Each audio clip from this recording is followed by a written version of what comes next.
Okay, I am on page 130. This is screencast number 2 for Unit 3, Lesson 2. And we're answering the question, what information is contained in each square on the periodic table? Well, the answer to that blue question is basically the red subheadings that they give you down at the bottom. The four main things that you will find in the squares on the periodic table are atomic number, chemical symbol, average atomic mass, and chemical name. The atomic number is the number of protons in the nucleus of an atom of that element. All atoms of an element have the same atomic number. So in this way, the number of protons determines the identity of the element. For example, our little box down there. For every aluminum atom, for instance, has 13 protons, so its atomic number is 13. Then in the box we have the chemical symbol. The chemical symbol is an abbreviation for the element's name. The first letter is always capitalized, and if there is a second letter, it's always lowercase. We also have the chemical name. Okay, a lot of the names can come from all different sorts of sources. Okay, sometimes they're named after people. Sometimes they come from a word from a different language that means that element, that kind of thing. Then there's another number at the bottom, average atomic mass. All atoms of a given element contain the same number of protons, but the number of neutrons in those atoms can vary. So different atoms of an element can have different masses. The average atomic mass of an atom is the weighted average of the masses of all the naturally occurring isotopes of that element. A weighted average accounts for the percentages of each isotope.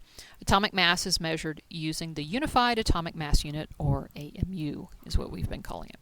Okay, if you look at the box for aluminum, you'll notice the 13 is the atomic number, Al is the chemical symbol, aluminum obviously is the chemical name, and then we have 26.98 is the average atomic mass. What that tells me is that most atoms of aluminum have a mass number of 27, but not all of them. Some atoms of aluminum have a mass that's a little bit less than 27. Maybe they only have 13 protons and 13 neutrons, which would be a mass of 26.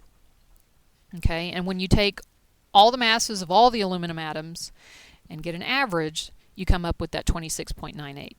Okay, 26.98 is really close to 27, so I know that 27 is probably the isotope that occurs the most often, but there are some other isotopes that are less than 27. All right, looking at page 131, how are the elements arranged on the periodic table?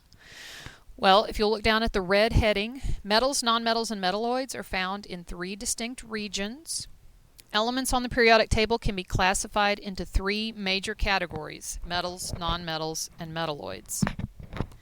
The zigzag line on the periodic table can help you identify where these 3 classes of elements are located.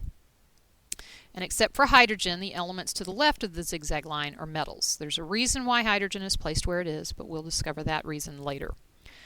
Metals are elements that are shiny and conduct heat and electricity well. Most metals are solid at room temperature. Many metals are malleable, meaning that they can be hammered or shaped flat into sheets. Some metals are ductile, meaning that they can be drawn into wires. Okay. The elements to the right of the zigzag line are nonmetals. Nonmetals are poor conductors of heat and electricity, and nonmetals are often dull and brittle if that particular nonmetal is even a solid at room temperature, because many nonmetals are gases at room temperature. Metalloids border the zigzag line on the periodic table. Metalloids are elements that have some properties of metals and some properties of nonmetals. Okay, so let's take a look at the highlighting.